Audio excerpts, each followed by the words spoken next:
You talk to someone every day. Use words, phrases, gestures. You think that's what communication is? Language, meaning, emotion. But what if I told you that none of that matters? At least not for the problem I needed to solve. When people think of communication, they think of conversation. Two people sitting, exchanging ideas, trying to understand each other. One says something, the other interprets. If the interpretation is right, the communication worked. If not, it failed. This is the natural view.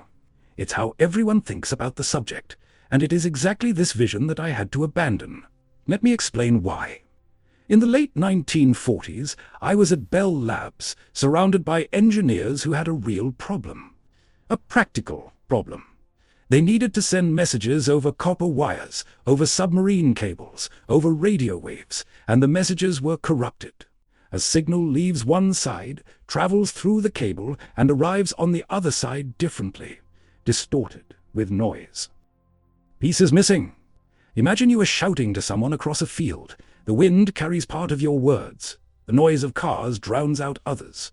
The person on the other end hears fragments, pieces, and try to reconstruct what you said. That was the problem. Not philosophical, non-linguistic, pure engineering. How do you send a message from one point to another and ensure it arrives intact? Now, most people who tried to solve this problem before me made the same mistake. They tried to understand the meaning. They asked, what does the message mean? What is the sender's intention? Did the receiver understand correctly? These are important questions. But they are the wrong questions for the problem I was solving. And here's the thing that changed everything. I realized that meaning is irrelevant to communication engineering. Completely irrelevant. Think about that for a second. A copper wire doesn't know whether it's carrying a declaration of love or a financial report. A radio wave does not distinguish between a Beethoven symphony and static noise.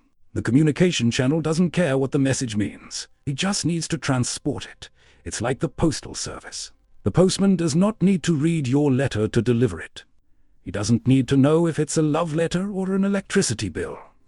He just needs to pick up the envelope at point A and take it to point B without it getting lost, without it being torn, without the words getting blurred. That was the fundamental separation. On the one hand, meaning linguistics, philosophy, psychology, how humans interpret words. On the other side, transmission, engineering, mathematics, physics, how signals travel from one place to another. And I said, I'll only work with the second side. This angered a lot of people. Linguists thought I was oversimplifying. Philosophers thought I was ignoring what really matters. Some engineers felt that without understanding meaning, there was no way to solve the problem. But they were wrong, because by separating meaning from transmission, I was able to see the problem with a clarity that no one had before. Let me show you how. Think of any message, a sentence in Portuguese, a photo, a song, a video. What do they all have in common? They can all be reduced to choices. When you write a sentence, you are making choices, choosing the first letter, then the second, then the third. Each letter is a decision between possibilities. If I tell you that a word in Portuguese starts with Q, what comes next? Almost certainly a U. You don't need to think. The Portuguese language practically forces the O to follow the Q. This means that the O-U after the Q carries almost no new information. You already knew he was coming. He is predictable, redundant. Now if after Q-U I put an A, the possibilities open up. When, as, almost, any. But if I put an X, that's surprising, unexpected, and therefore it carries more information. Did you realize what happened? I just defined information without once talking about meaning. Information is not about what something means. Information is about surprise. It's about the unexpected. The more surprising a message, the more information it carries. The more predictable, the less information. This is the essence of what I published in 1948. A mathematical theory of communication. A mathematical theory of communication, not the language, not the meaning, from communication. The act of moving information from one point to another. And the tool I created to measure this information was something I called entropy. entropy. The same word that physicists use to describe disorder in thermodynamic systems, and it's no coincidence. The math is the same. I talked to John von Neumann about this. He told me, call it entropy. Nobody really knows what entropy means, so in any debate you're going to have the upper hand. He was joking, of course, but the connection is real. And in thermodynamics, entropy measures the disorder of a system. The more disordered, the more possible states, the more entropy. In my theory, entropy measures the uncertainty of a message. The more uncertain the next letter, the next word, the next symbol, the more entropy. And more information is conveyed when this symbol is finally revealed. It's counterintuitive. Most people think that a clear, orderly message contains more information than a random mess, but it's the opposite. A completely random sequence of letters carries the maximum information per symbol, because every letter is a total surprise. You can't predict anything. Each symbol is completely unexpected. A message in Portuguese, with all its structure, its grammatical rules, its predictable words, is highly redundant. It carries less information per symbol than it could. And you know what's fascinating? This redundancy is exactly what makes human language work. When you hear someone speak in a noisy environment, you miss bits. Entire syllables disappear. But your brain fills in the gaps because the language is redundant. Because you can predict what's coming next based on what you've already heard. Take a test. The cat climbed onto the underscore. You probably thought roof, or wall, or roof. His brain already knew the type of word that was coming. Not the exact word, but the category, the default. This predictability is redundancy. And redundancy, in human language, is a natural protection against noise.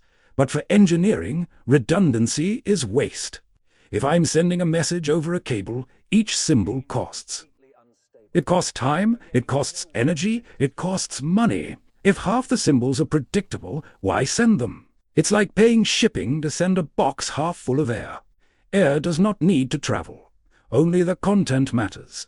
So I ask the question, what is the minimum number of symbols needed to convey a message? What is the absolute compression limit? And the answer is entropy. The entropy of the message source defines the theoretical limit. You cannot compress a message below its entropy without losing information, but it can get arbitrarily close. Think about it. There is a number, a precise mathematical limit, which tells you exactly how much information a source is actually producing, not how much it appears to produce. Not how much we think it produces, how much it actually produces. And that number doesn't depend on what the words mean. It doesn't depend on who is speaking. It doesn't depend on whether it's poetry or prose, whether it's a military order or a whisper of love. It just depends on the statistical structure of probabilities, how predictable or unpredictable the sequence of symbols is. Now, when I say that I separated human language from technical communication, I'm not saying that language doesn't matter. Of course it matters. Language is perhaps the most extraordinary thing humans have ever created. But language is a problem for linguists, psychologists, philosophers. It's about meaning, interpretation, context, culture, emotion. These are deep problems, fascinating. But they're not my problem. My problem was simpler and, at the same time, more fundamental. No. What does the message mean? But did the message arrive? No. Did the receiver understand? But did the receiver receive exactly what was sent? This distinction seems subtle, but it's huge. It's the difference between studying the content of a letter and studying the postal system. And by focusing on the postal system, I was able to discover something that no one expected. A fundamental limit.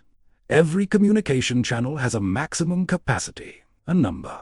A maximum rate at which information can be transmitted with arbitrary precision. I called this channel capacity. Below this rate, it is possible to transmit information with as little an error rate as you want, essentially zero. Above this rate, errors are inevitable. It doesn't matter how smart your code is. It doesn't matter how sophisticated your system is. Above capacity, mistakes happen. That's a theorem, not an opinion, not an estimate. A mathematical fact. And when I published this, many engineers didn't believe it. They were used to fighting noise. Each improvement was incremental.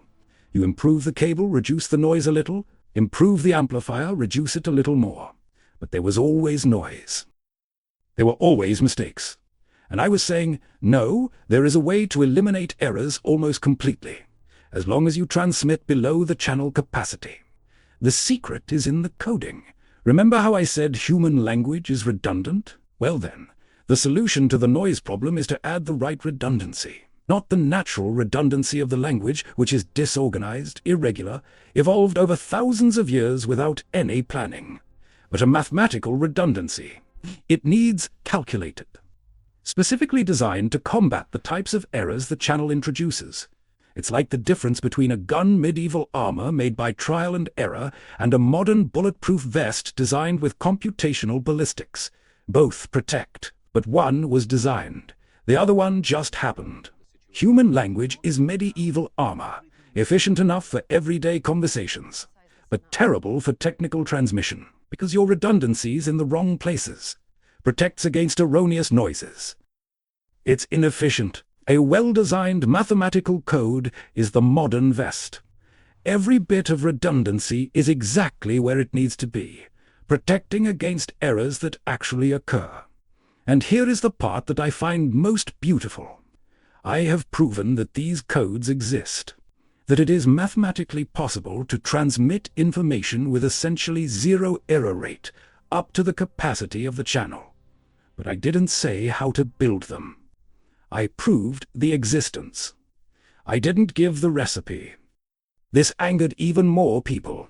Engineers wanted practical answers. They wanted circuits, diagrams, implementations. And I gave a theorem. But the theorem was powerful, because he said, the solution exists. They'll look for her. And they were. It took decades. Generations of mathematicians and engineers worked to find codes that came close to the limit that I had proven possible. Hamming codes, Reed-Solomon codes, turbo codes, LDPC codes, each one getting closer to the theoretical limit. From the limit I calculated on that table at Bell Labs, and in 1993, almost 50 years after my article, turbo codes finally came within fractions of decibels of the limit. They practically touched him.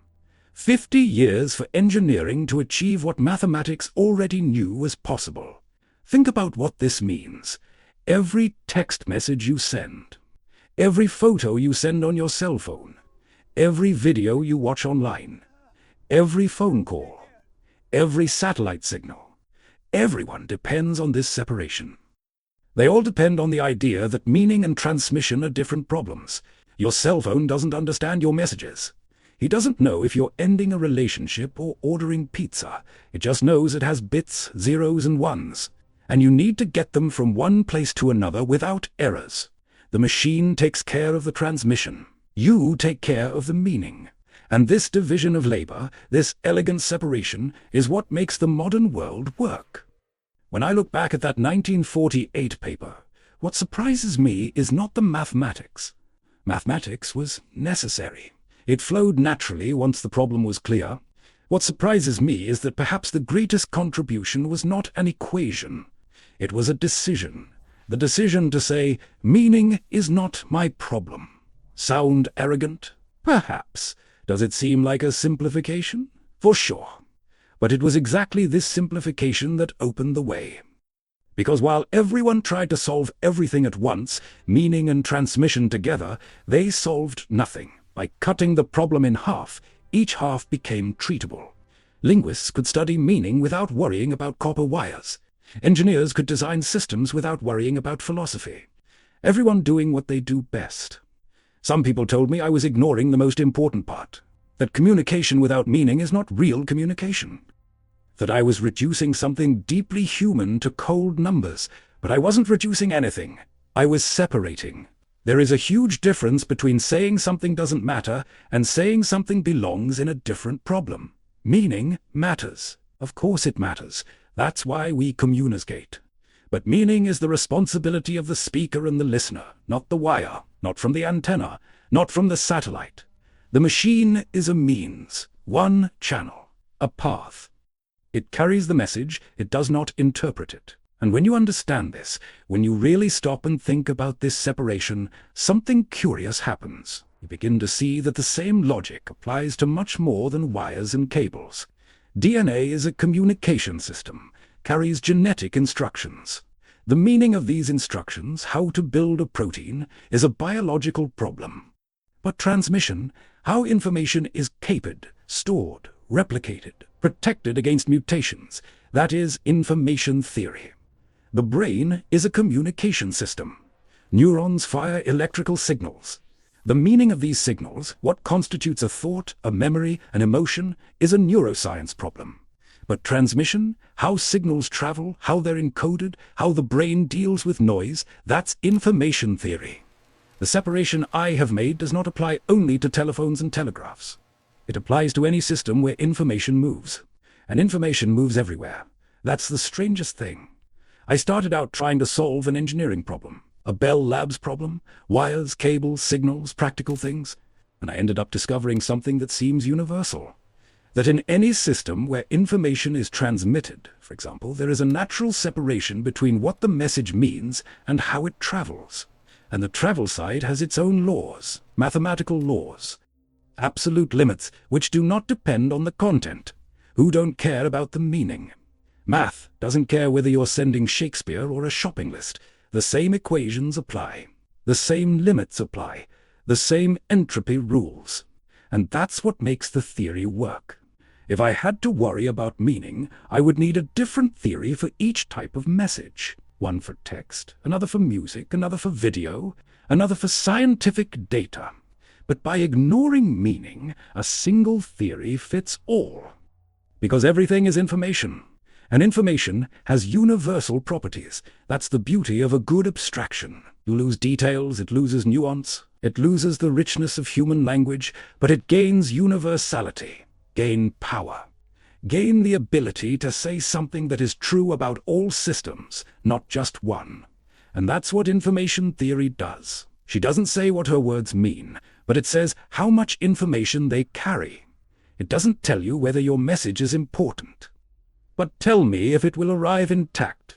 It doesn't tell you what to think, but it says the limits of what can be transmitted. When you send a message today, from your cell phone to another, it travels in milliseconds.